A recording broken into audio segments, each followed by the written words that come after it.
where to even begin with this one.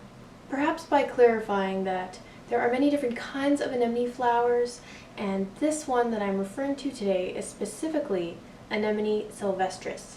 Common names are windflower, because of the way the flower nods gently in the slightest wind. Snowdrop is sometimes what it's called, snowdrop windflower. Maybe I should change one of my children's names to snowdrop windflower. Maybe not. Also, the root word anemones is Greek for wind. Anemone sylvestris is hardy from zones 3 to 8. Very low maintenance, perennial, ground cover plant. They're in the buttercup family, Ranunculaceae. It's a very big family. Tons of subfamilies within this family. I don't want to get too into it.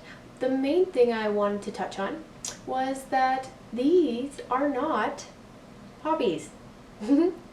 I can't tell you how many people have come into my front yard and seen my anemone bed and gone, "Oh, what a lovely white poppy. Where did you get those seeds for white poppies?"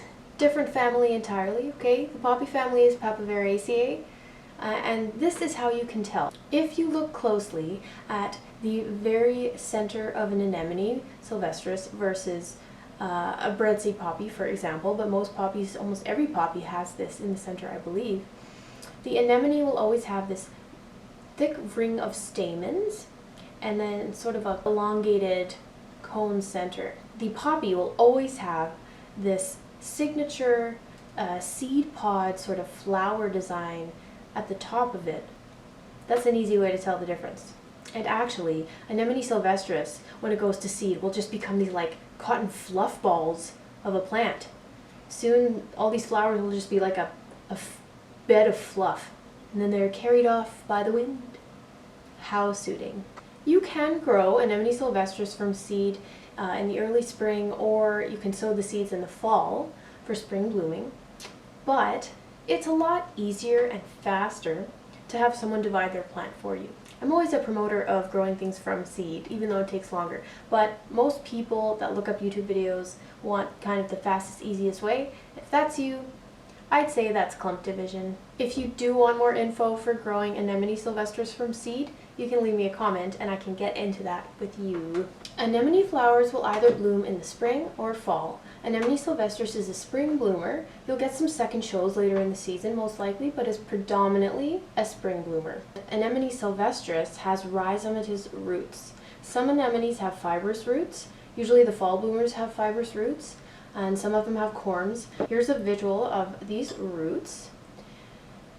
And because they have rhizomatous roots, they do spread well, but it's also very beautiful to have a spread of Anemone sylvestris, many, many delicate flowers blowing in the wind. I pulled these up from my anemone bed, and let me tell you, I did not feel bad because there are probably about 80 of these in there right now, just nodding away in the wind. I really enjoy my anemone bed, but you should know that once the blooms fade, there will be like these cottony fluffy seed balls, right? And it'll be a big bed of sort of fluffy seed balls, which is also kind of eye-catching, but some people may not be super keen on that.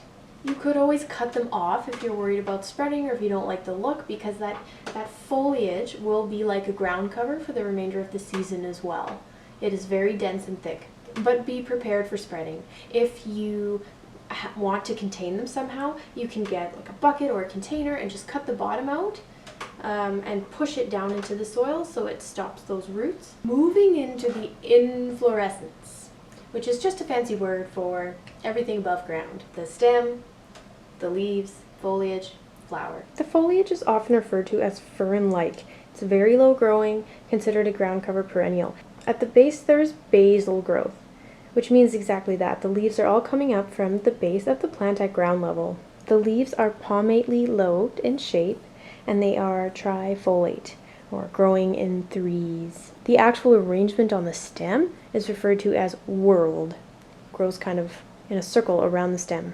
While many people report that they have bare stems, they have almost bare stems, but mine actually have leaves halfway up these very wiry long stems. Sometimes they'll even have an extra bloom coming out as well from here, from the same node. So it's not always single, but often it will be a single flower on a single bare, wiry stem. They get about 18 inches high, and generally speaking, they'll spread about 20 inches, but the rhizomes over time, they'll carry on spreading. The flower buds sort of droop downwards when they're just blooming, like a little snowdrop, hence that nickname. The flower itself here, or the corolla is the fancy term, is cup-shaped, and there are 5 petals on each flower. They're white, satiny, roughly 2 inches in diameter. In behind each flower, there's a little purpley sort of blush that you can only see at the back of the flower, like a hidden secret. If I haven't sold you already on this flower, and you like sweet smells, I got you now. You're gonna go around your neighborhood looking for someone with Anemone Sylvestris because, oh my goodness, it smells like, literally smells like sugar. I was walking around the other day and I made a bouquet for my house and I was like, oh my god, wow. And then I felt kind of like an addict because I was like, I need another hit, and I would gravitate back towards the anemones and just inhale the scent. Not too strong like a lily or like lilacs, not super perfumey, very delicate, sweet scent. These flowers appear to be so delicate. They have such a delicate look. And these wiry stems too. But I'm telling you, they are resilient. They are not as delicate as they look. The other day, there was like 80-kilometer-an-hour wind gusts where I live. It's very windy where I live. And this whole bed of anemones, it was blowing in the wind, but almost none lost their petals. I was astounded. I was like, there goes my anemone bed. They're fine. Have you ever noticed that poppies will they shed their petals at the slightest, like you could blow on them and the petals would fly away. And I mean, that's its own kind of beautiful thing. But Anemone Sylvestris is a secret toughie, which makes it a great cut flower option. These will last for at least a week. They should use these more for weddings. Forget lily of the valley. These are fragrant too. And while we're on the vein of cutting, I didn't mention before, if you are cutting off those fluffy seed heads after the flowers fade, you want to cut all the way down to the basal growth of the plant. This will encourage secondary blooming, which, who wouldn't want that? What could you plant with anemones? Well, my answer to that would be, depends where you planted them. Because they're such a tolerant, low-maintenance plant, Anemone Sylvestris will be okay east-facing, west-facing. Mine are north-facing, but get quite a bit of bright and direct light. South-facing might be too hot, but if you provide them with some shade, that'd be okay.